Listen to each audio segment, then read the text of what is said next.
Dari awal kita kawin niatnya untuk taat kepada Allah. Kalau niatnya kepada Allah, taat saudara, Allah beresin urusan kita. Mau punya anak 1, 2, 10, Allah jamin. Hadis yang lain, khairukum linisaikum.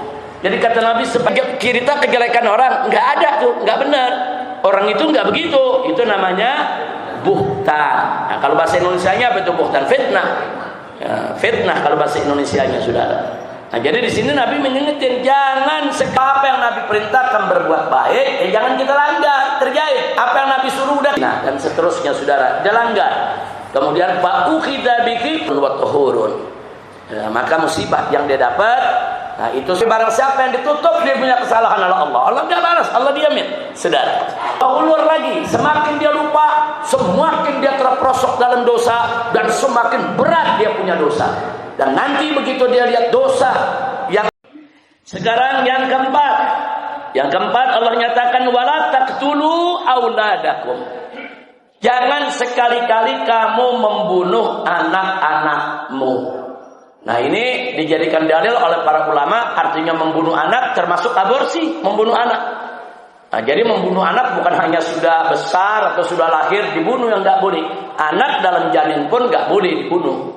Nah, kecuali kalau aborsi yang darurat atas saran medis para ahli, umpamanya dokter mengatakan wah ini nggak bisa diselamatkan, ini bahaya. Ini kalau dibiarkan nanti ibunya yang akan yang akan meninggal dunia atau celaka atau hamilnya di luar rahim. Nah, kok ini bisa begini? Pokoknya kalau memang ada hal-hal yang mengharuskan aborsi, silakan. Tapi dibuktikan secara medis dalam rangka untuk menyelamatkan nyawa ibunya.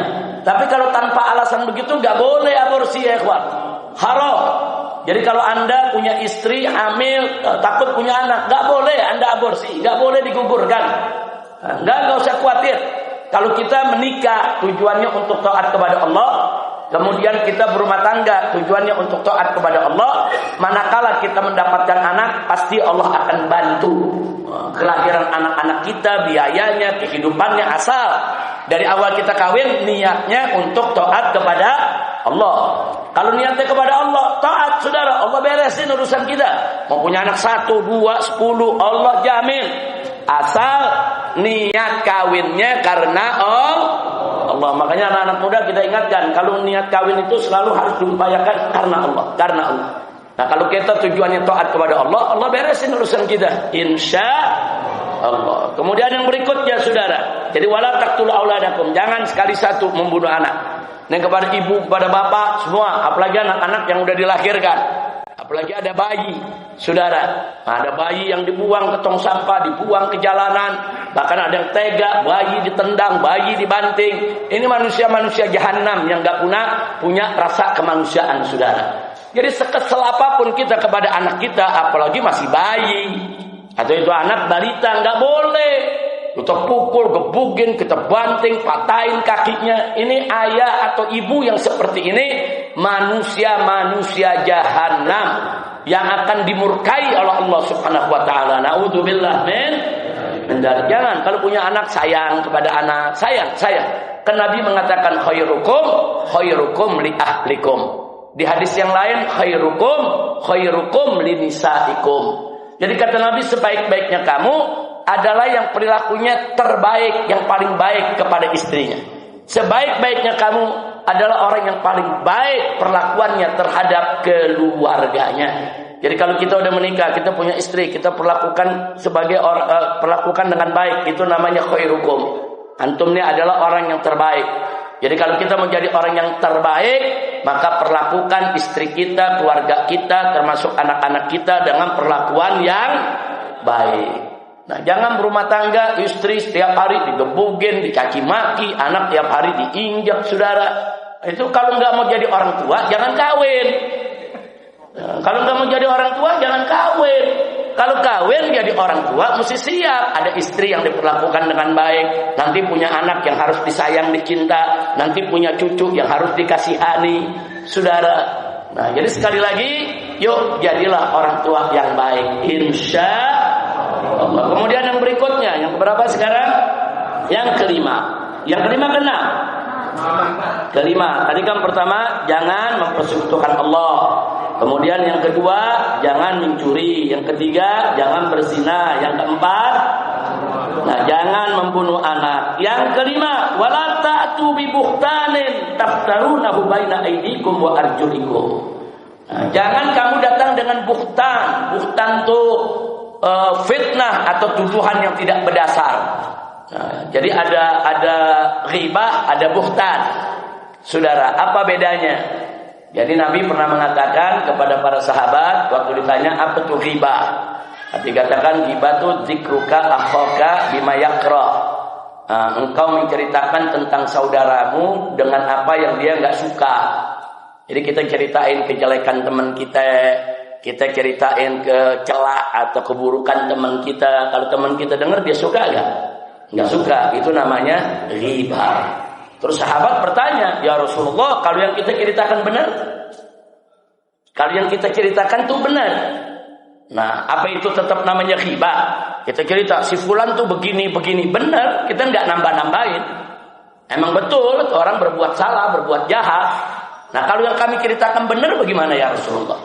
Nabi mengatakan kalau yang kau sebutkan benar, maka ditakta engkau sudah melakukan ghibah. Kalau enggak benar, lafaz bahaya, berarti kamu sudah melakukan fitnah, buhtan. Nah, itu yang disebut buhtan. Saudara, itu beda ghibah sama buhtan. Nah, kalau ghibah menceritakan kejelekan orang yang memang orang itu ada jeleknya. Emang kejelekannya benar, kita enggak ngarang-ngarang. Itu namanya ghibah. Tapi kalau kita cerita kejelekan orang, enggak ada tuh, enggak benar. Orang itu enggak begitu. Itu namanya buhtan. Nah, kalau bahasa Indonesianya apa itu buhtan? Fitnah. Ya, fitnah kalau bahasa Indonesianya, saudara. Nah, jadi di sini Nabi mengingatkan jangan sekali-kali kau melakukan fitnah terhadap siapapun. Jangan kau ngarang-ngarang cerita yang enggak betul, yang menyusahkan orang. Karena berapa banyak fitnah yang kita buat akhirnya membuat orang lain menderita. Berapa banyak gara-gara fitnah suami istri bercerai. Gara-gara fitnah anak yang enggak salah digebugin sama orang tuanya.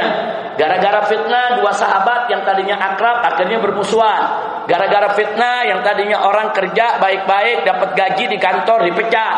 Padahal cuma difitnah. Hati-hati, saudara. Nah, jadi fitnah ini sangat jahat dan fitnah ini enggak boleh kita biarkan, saudara. Baik, nah itu larangan Nabi alaihi salatu wasallam. Kemudian yang keenam, kata Nabi, wala taksuni fi ma'ruf. Jangan sekali-kali kalian mendurhakaiku di dalam kebaikan. Jadi apa-apa yang Nabi perintahkan berbuat baik, jangan kita langgar, kerjain. Apa yang Nabi suruh udah kerjain, apa yang Nabi larang tinggalkan. Jangan kita durhaka kepada Nabi kita Muhammad sallallahu alaihi wasallam. Nah, inilah sumpah setia yang diambil oleh Nabi dari para sahabatnya yang sekaligus juga dari umatnya. Selanjutnya Nabi mengatakan, "Faman waffa minkum fa ajruhu 'ala Allah." Barang siapa di antara kalian yang menepati sumpahnya ini, yang menepati janji setia ini, yang menjalankan sumpah setia ini, maka kata Nabi, fa ajruhu 'ala Allah. Maka dia punya ganjaran, saudara, itu dia akan dapatkan dari Allah Subhanahu wa ta'ala. Allah akan kasihkan dia akan ganjaran yang besar. Wa man asaba min dzalika syai'an. Barang siapa yang melanggar, dia enggak tepatin janji setianya, saudara, dia langgar. Nabi yang enggak kasih dia mencuri, dia mencuri. Nabi enggak kasih dia zina, dia berzina, dan seterusnya, saudara. Dia langgar. Kemudian fa ukhidza bihi fid dunya. Kemudian dia mendapat hukuman di dunia. Ada orang yang buat maksiat terus langsung Allah kasih hukuman di dunia. Nah, dia bikin maksiat, dia langgar. Tahu-tahu dia kecelakaan, tahu-tahu dia dapat sakit, tahu-tahu dia dapat musibah, saudara. Maka kata Nabi ingatkan kalau itu terjadi, fahuwa lahu kaffaratun wa tuhurun. Maka musibah yang dia dapat, nah itu sebagai penembus dosanya, pensuci dirinya.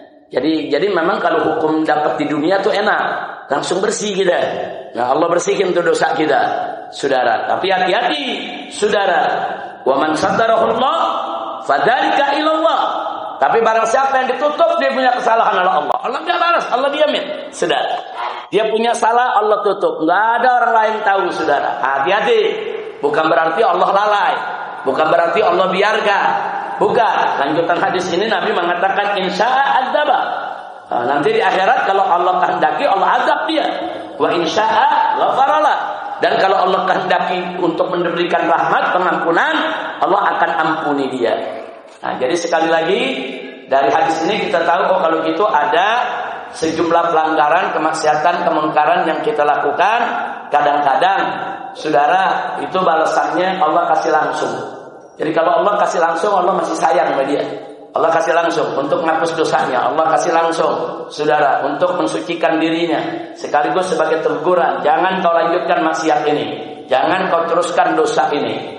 Nah, artinya kalau ada teguran-teguran semacam itu, segeralah sadar, istighfar, mohon ampun kepada Allah. Tapi hati-hati, ada juga orang berbuat maksiat nggak langsung dihukum Allah. Bahkan dia maksiat, tapi rezekinya tetap makmur. Dia maksiat, tapi dia tetap badannya sehat. Dia maksiat, tapi tetap harta bendanya melimpah, saudara. Jangan tertipu, itu istidraj. Istidraj itu artinya penguluran, diulur, dibiarkan. Allah nggak sayang sama dia. Semakin diulur, dia semakin lupa diri, saudara. Semakin merasa nggak apa-apa nih. Gue nggak sholat, nggak apa-apa. Harta gue makin berlimpah, badan gue makin sehat. Nggak ada masalah nih. Dia lupa dong. Allah ulur lagi. Semakin dia lupa, semakin dia terperosok dalam dosa dan semakin berat dia punya dosa. Dan nanti begitu dia lihat dosa yang akan membuahkan daripada murka Allah, azab dari Allah, maka nanti dia akan terbelalak sendiri, saudara. Na'udzubillah min dzalik. Nah, inilah sumpah setia janji yang diambil oleh Nabi daripada sahabatnya, juga daripada kita semua. Maka itu, yuk mari kita tepati janji setia ini. Kita buat senang kita punya Nabi, dan kita buat ridho kita punya Tuhan. Allahu Rabbi, insya Allah. Mudah-mudahan Rabbuna yasir umur.